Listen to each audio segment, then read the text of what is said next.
Hope everybody's doing well today. I want to welcome everybody to the Unimpressed podcast today. And today we have a guy calling in from Southern California. His name is Bill Phillips. He is a medium. He is a psychic trying to help people in the world. And I want to welcome Bill to the Unimpressed podcast. How you doing, Bill? I'm doing well. Thanks for having me. So we touched on a few things earlier and, talked about your lineage and where this comes from. And when did you start feeling this way? And when did you get these signs that there was some type of information flowing through you? Yeah, for me, this began very young in age, as early as I can recall, actually falling asleep at night and having my own different experiences.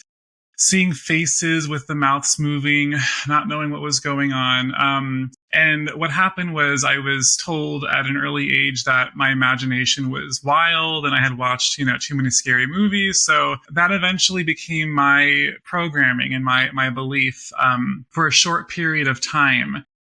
During my childhood, I had a very sort of traumatic childhood as well, being pulled back and forth by my parents, from my mom kidnapping me and taking me to New York at the age of 6, and basically kind of going through my own version of hell at a very young age, actually. So I find that in those times where I had to be very, resilient, what I came into contact with was this force field of light around me. And as a child, I really wasn't sure what to label it as, but I just knew that I was protected by this energy source. And long story short, I was sent back to the West Coast when I was 9 years old. And flash forward 6 years from there, I had not seen my mother for almost 6 years because of her own addiction, that she was going through and her own issues. So I was able to fly back on a red eye and say goodbye to her on her deathbed, actually.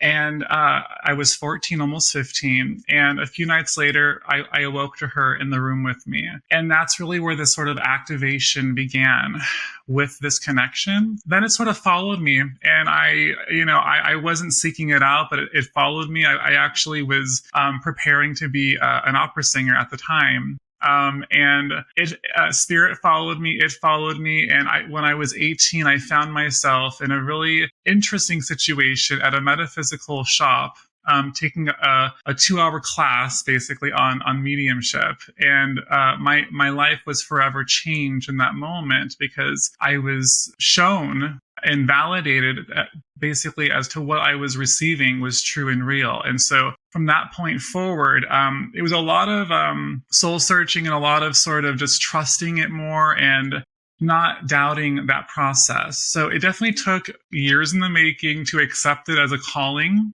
And the rest is history. Now, when you started to accept this, what's going through your head? And, did you have any physical signs or anything that was happening to your body or anything? Absolutely. I found myself having a lot of sleep disturbances, was probably one of the primary things. And then also a lot of out-of-body experiences too. So astral projecting, not really understanding what that was at the time as well. And then really what was going through my head was hearing a lot of sounds, hearing a lot of information. I call it now kind of like the static in my mind. And so what I didn't know back then is that I was in between channels, in between sources at that time. And so, having time on my side to really discern what was going on was really interesting and sort of life-changing for me, knowing that I was more in control of it and that they were not in control over me. But the sensations, though, typically that I felt, especially as an 18-year-old, and I actually wrote about this briefly in my book. I refer to our spiritual network as the spiritual web. And the reason for that is I kept having this experience where I was feeling things on my face, and I had a spider web of energy on my face, and it went on for a few months actually. I couldn't quite make sense of it until years later. But so there was definitely physical things going on, and since that time it's become more subtle for me over the years. I think that having an awakening like that is always sort of more intense in the beginning until we sort of accept it, and then it kind of goes a little bit more into the background. How do you use this today? Years ago now, I was I went to a music conservatory in my 20s actually, and I was trying to run away from this because what had happened was, after that fateful night when I was 18 and I had discovered what was going on in my head, I began to practice, with friends. And then those friends told friends. And the word really spread very quickly about this, but I wasn't ready to accept it yet. So I moved to San Francisco, and what I realized is that I could not escape it. It was following me, and really looking back at it, what was going on is that spirit was orchestrating me to have that experience for two reasons. The first reason was to help give me an understanding of energy and vibration through music and through the vibration of sound. And that was something that really helped me elevate myself. It helped me understand the different levels of energy too, and how sound and vibration can either pull us up or pull us down. So that was a really interesting tool for me that I learned. Also, being in front of large crowds of people too at the time, and not realizing it then, but after I graduated and really understood what was going on, I made the intention with spirit that I wasn't going to go on the streets and find people to read for. Like, I didn't want to be that way. I wanted them to bring people to me if I was supposed to do this. And so what happened was, that happened very quickly, actually, and the word of mouth spread. And now it's basically my life's work, and my life's mission is to help people this way, to either give them guidance from spirit, to validate, who's around them in spirit. And it's my life's calling at this point. Interesting. Well, I have a very similar type of thing. Very similar. But I didn't tap into it till later. I've always had the intuition. And then I realized I was a clairsentient. And then the energy thing, heavy energy coming out of my hands, my right hand, very heavy energy coming out of my right hands. Then I found out both sides of my brain work simultaneously. And yeah, it's very, very interesting. The fact you were younger and it came to light is very interesting to me, because I think I might have tried to cover it up with drinking or whatever, because I think when you have high sensitivities, you don't know what that is, or you don't know what's going on. And a lot of people, because of the narrative in Western society, a lot of people are lost to even go that direction or even think this is why I have high sensitivities. Did you ever think anything like that, or like, hey, I got these high sensitivities? Well, I think for me, what I saw was I saw my parents go through this struggle on their own of this escapism, and so as a young child witnessing that, and then going through a lot of sort of traumatic events early in my life, I really do believe that when we have that sort of awakening where we are breaking the paradigm of the physical world or the societal structures, and then what's true and real to us, which is divine.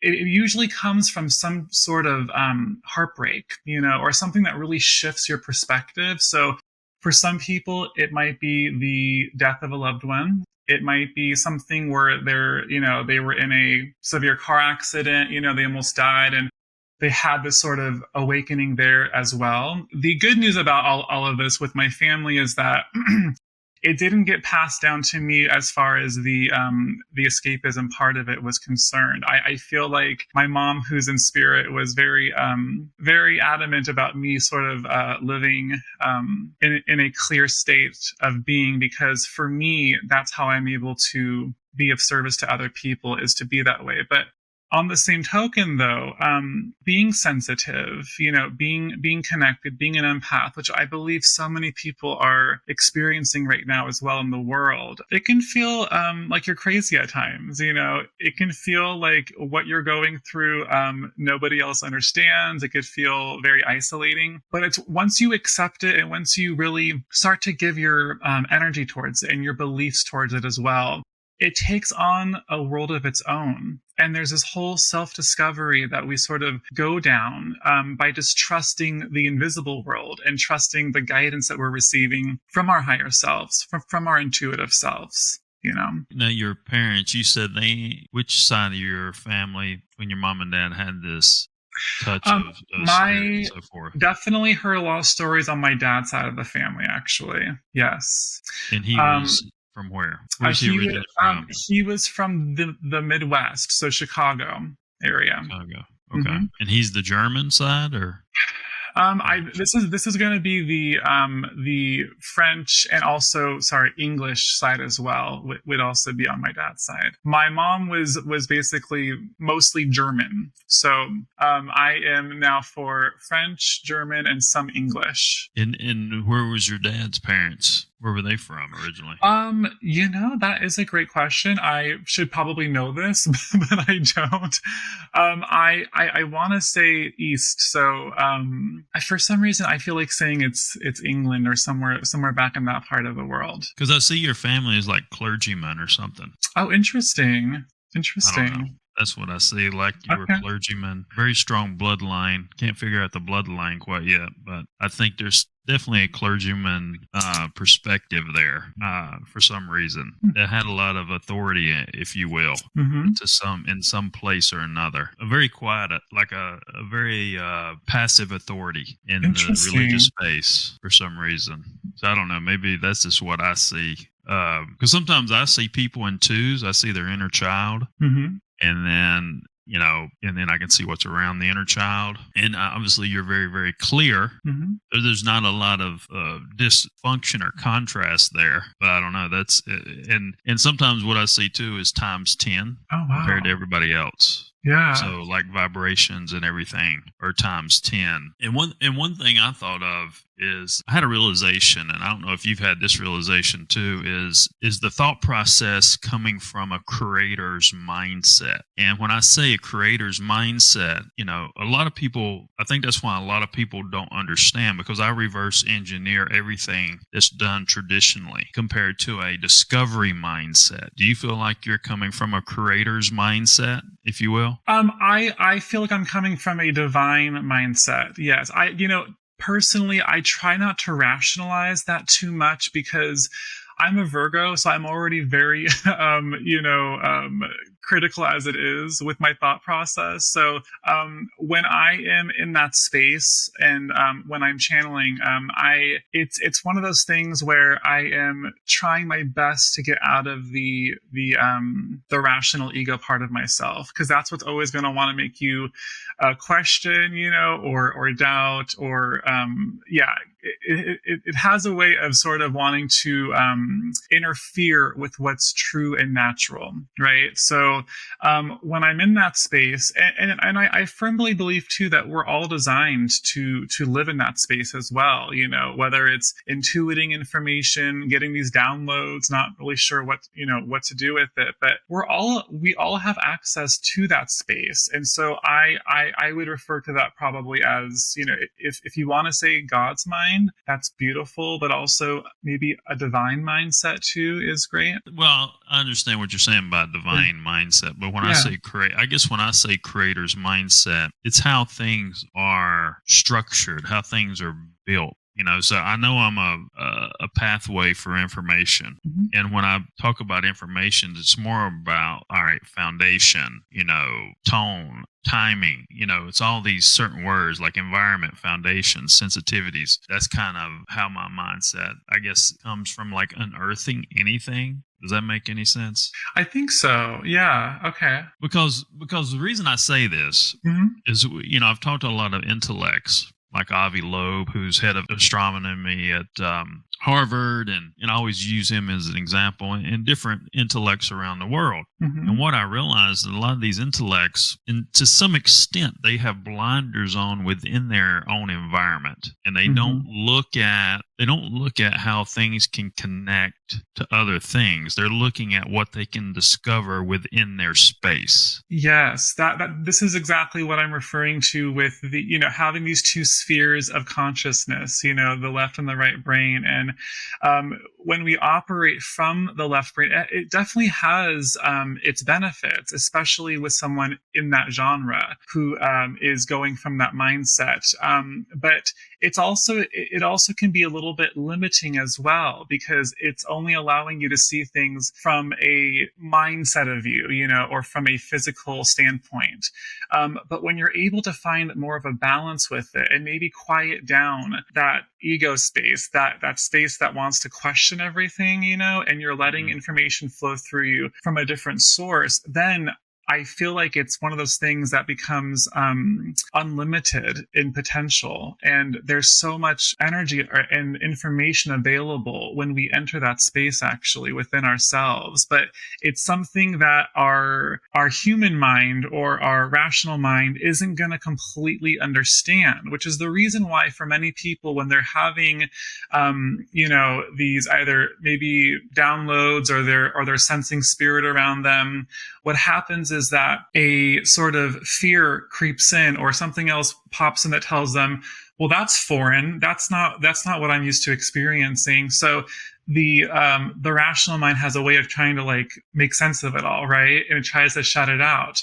So what I feel like now, though, is that as the world is changing and as we are evolving, people are sort of understanding more and more about how this works, and they have a deep yearning for wanting to learn more about how to maybe spend more time in that space within their intuitive mind, or within their right side of their brain, so that they're able to understand where they come from and their connection to it all. And with this book that you wrote, what was your agenda and goal with the book? My agenda and goal with the book was to basically help people understand their own connection, their own personal power to their energy source, and how that energy source affects their physical lives as well. So when we take the time to go within, to go into that place that's non-rational, and to build this dialogue, with our higher self, with our intuitive self, what happens is that we start to see the synchronicities around us. We start to see things in a different light, and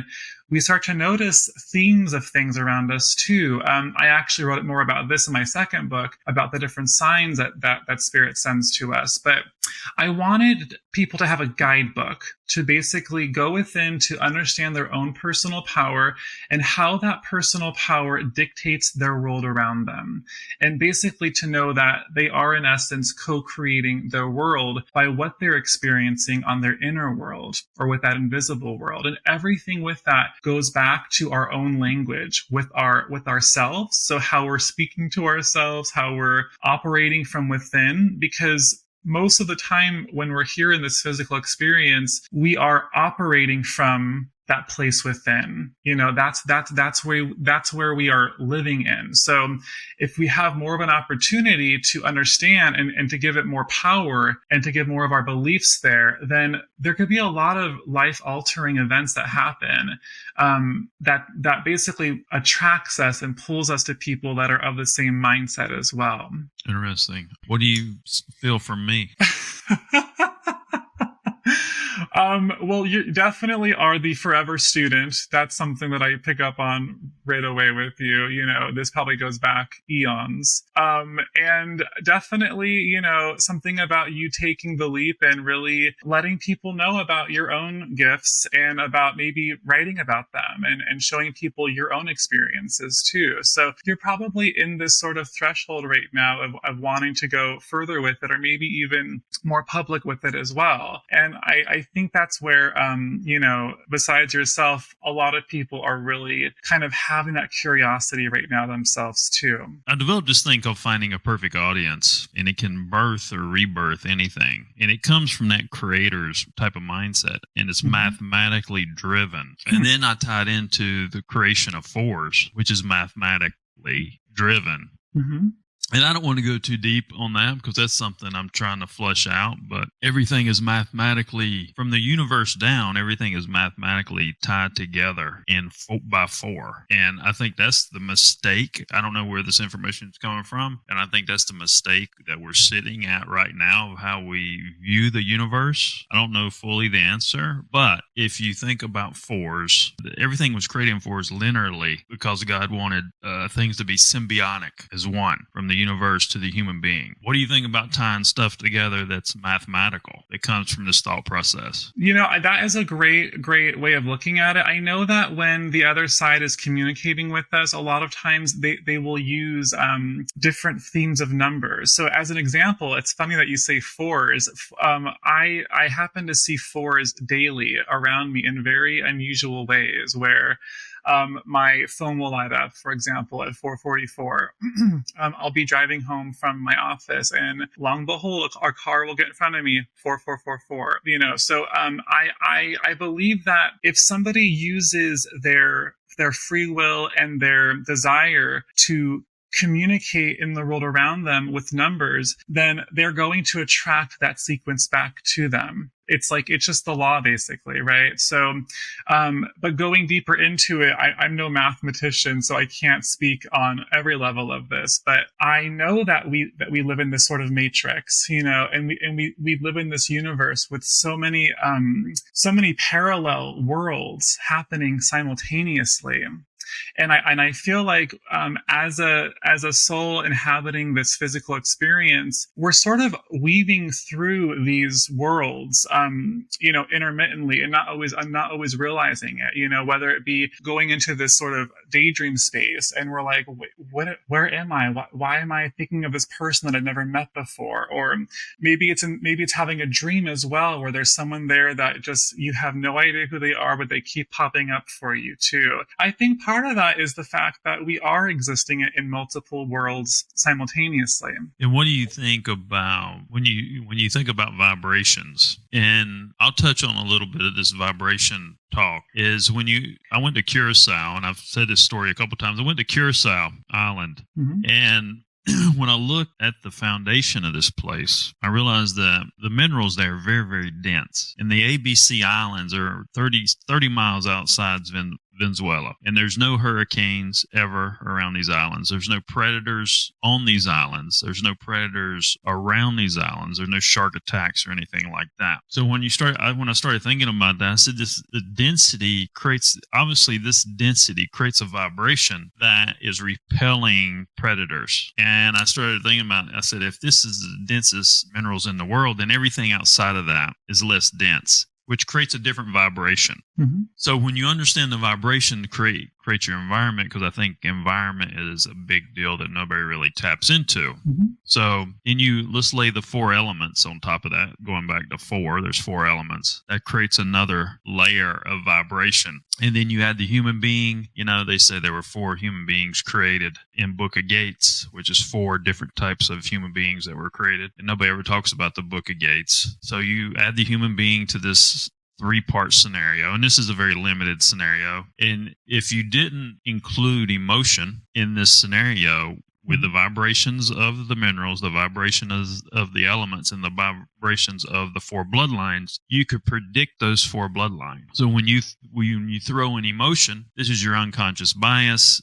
and the decisions that you're making based on how you were programmed through your subconscious as a kid. So understanding how environment affects you, understanding the level of vibrations and how that affects our lives. If you think about the power of the mind, if we perpetuated our minds for the past 1,000 years that we could live to be 250 years old, we could probably live to be 250 years old. Vibrations is how you equivalate time, right? And the more vibrations we create, the more it speeds up time. So if you think about how old this place is, it's probably way older than we anticipate. And people probably lived a lot longer back in the day. Why has nobody ever tapped into that understanding vibrations and times, and what it's doing to society now? I believe that there are people probably that are tapping into that energy source. Maybe it'll become more public as we ascend as a society and as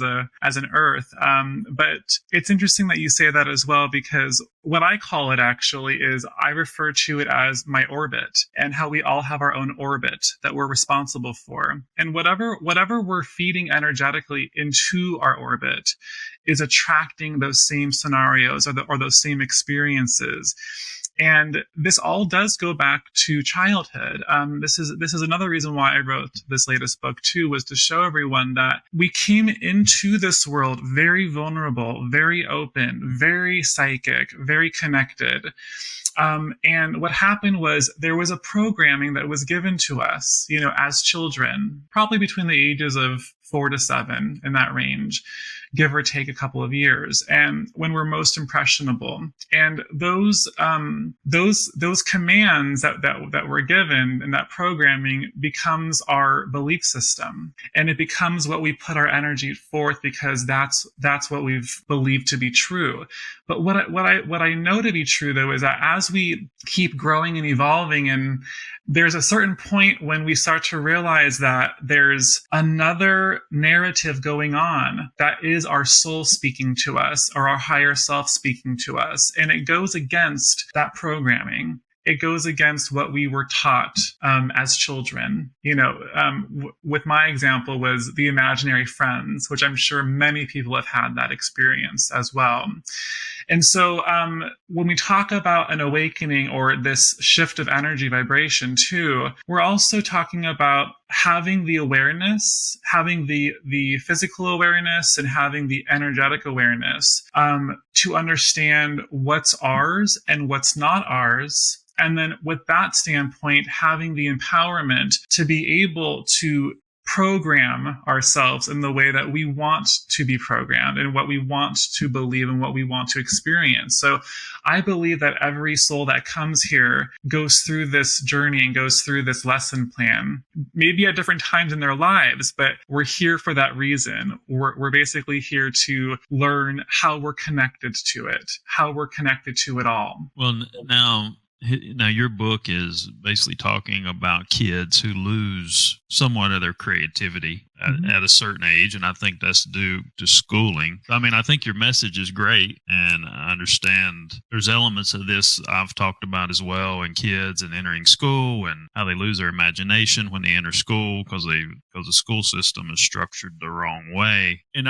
I'll run this scenario, and this is a scenario I've talked about of people don't understand anything about their subconscious. And obviously you have traits of that subconscious, just as I spoke about the human beings. When they were putting that scenario, you take away emotion, you can predict those 4 bloodlines of where they're going. And a lot of people don't realize their subconscious is being programmed as a young person. And then we get to a certain point in life, we start responding to certain things through your unconscious bias. And we just do this naturally. So the heavier your subconscious is programmed, in the thickness of those vibrations, and we're creating more vibrations, that makes it, the more vibrations we're creating in society, and the people don't understand that, it makes it harder to get to consciousness, because there's a lot of thickness here. And these things are not being addressed. So I'm hoping your book can open that thought process up, because that's dead on a narrative that needs to be talked about. Thank you for saying that. That is a major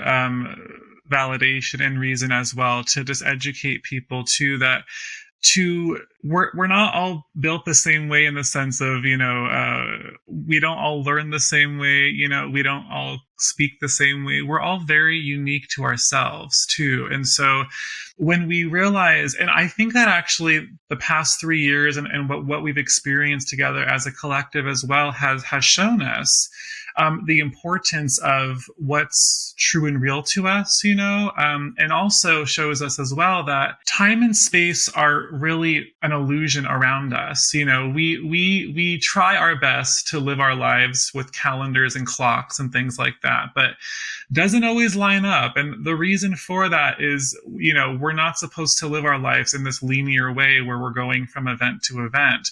we're supposed to be experiencing it in the presence of the moment, and from that standpoint, that's where our creation power comes from. And that's also where our awareness comes from too. We can't access that awareness in the past or in the potential of the future.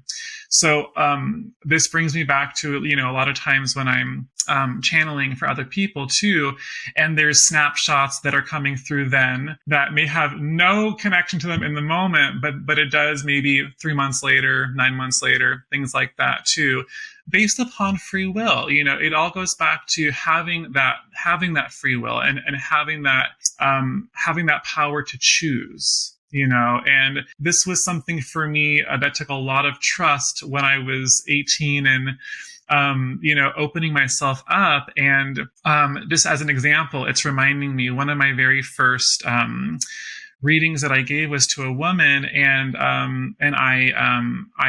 her mother came through right away, and there was something that she wanted me to share with her that she just could not wrap her head around. It was the fact that she was saying that she was sending her long lost love back to her, and she goes, "That's impossible. It's been like a decade, and there was all of this rationale behind it." So it meant nothing to her then. But the next day, I received a phone call from her, and she was hysterical and she was emotional. And she had explained to me that when she got home that night, on her answering machine was a voicemail from that person from so many years ago.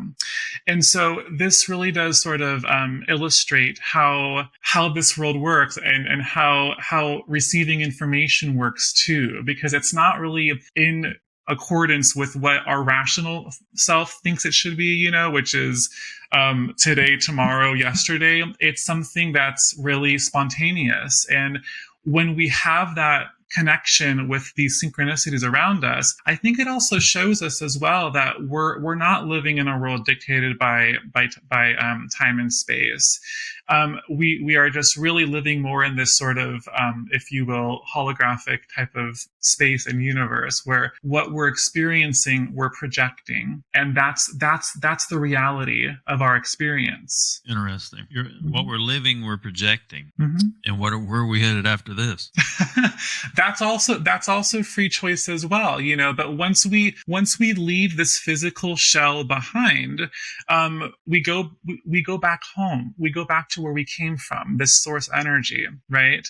Which you can call the other side. Some might call it heaven. Some might call it the spirit world. There's so many different labels. And one thing that I am big about is removing labels from things, because I find that labeling things can sometimes interfere with someone's belief system, or it might cause confusion within themselves that goes back to their childhood about, well, wait a second, I was taught that, in Bible class, heaven was and hell, there's all these kind of concepts behind it. So I know for sure that when we leave this physical world behind, we enter the world again that we came from. And from that perspective, we're able to do what we want to do, whether it be traveling, whether it be helping the living, or having an agenda to help the souls that are here as well, whether it be, getting really woo-woo and out there too, just for a moment, and talking about travel that's outside of what we know to be, our solar system and our maybe universe. There's so much that physically we haven't experienced yet, but our souls are experiencing right now. And I think that's also a reason why people may have so much confusion about the world that they're living in too, because they are going to sleep at night, having a completely different experience, coming back into this physical experience and not really sure what to do with it. So putting on top of that as well, having to live by society standards as well, and, go to school and get married, and all of these trails that we're sort of designed to live a part of too, can also be very confusing. And that could also cause people to doubt what they're experiencing in their own inner world, in their own inner sanctuary. So my hope for people, just regardless if they find it through my writing or someone else's, is to know that you definitely have the power to live the life that you chose to live. And it may not make sense to anybody else around you. And that's okay. It's a matter of listening listening to your soul, listening to your higher self, and then creating that world around you. Well, I came up with this thing, and I think a lot of people don't realize too. I came up with this ideology of, we feed off what we see, and I think if we feed off what we see, we're not growing. And and you talked about categories. I mean, Bruce Lee said, if you create a style or you create a topic, you crystallize growth, which I believe in that 100% as well. Feeding off what you see means you have no value for yourself. And I think if you can put your own narrative out front and create a new environment for yourself, then you can eliminate opinions, you can eliminate controversy, because when you going back to when you feed off what you see, you create more opinions and you create more controversy. And I think there's a big step in that. You know what I mean? Absolutely. And I also really do feel as well that the truth is something that you can feel on a soul level as well, so it's something that may completely dictate what's, being shown to you otherwise or within your peripheral. But the truth has a way of permeating your energy source, and it's something that's unshakable, actually. So I absolutely agree with that. And I feel that it's really important right now at this time in our society and in our legacy that we're able to understand, to trust what we are experiencing as our own truth, right? That's super important right now. Trust in yourself. Yeah. We're trusting in too many other people. Exactly. Exactly. which is nobody else has control over yourself but you. And I don't know when we feed that energy as a society so much. I mean, we're so deep in that side with everything. That part I don't get. And I think that too, each of us has come here to learn different lessons as well about our unique connection to ourselves, to humanity, to the universe. And we're all experiencing similar themes of lessons about, loving, forgiving, grieving. Those things are what connect us all on the same level. But I also believe too that it's something where when we're able to go within, when we're able to really have an intention, that intention is something that is very underutilized, I believe. It's something that we all have access to. We're all doing unconsciously throughout the day. But when we have an awareness of how to direct our energy towards the intention of what we're wanting to experience, then that's where we're creating the energy of our orbit, or we're creating the energy around us. And that's also super powerful too, and empowering for somebody to have that information that, yes, even though it sounds too easy to be true, it is too easy. And that is exactly how we're designed. When we go into that place, that space within ourselves, that imaginary place within that we really thrived as a child, that's the breeding ground for our connection to spirit. That's our breeding ground with our connection to the universe. It's also our breeding ground as well to understand how we are connected energetically to it all. I like that. I think that's where you reset humanity, starting with the kids and understanding that thought process you wrote about in this book. So if we want to find the book, where do we get the book and so forth? Yeah, so Soul Searching is available anywhere where books are sold. You can get it from Barnes & Noble, Amazon, or just by going to my website as well. And your website is It's BillPhillips.com. It's 1 L 2 P's, or you will have someone entirely different in your search. I mean, I think we had a pretty easy conversation. You're very easy to talk to. Well, thank you.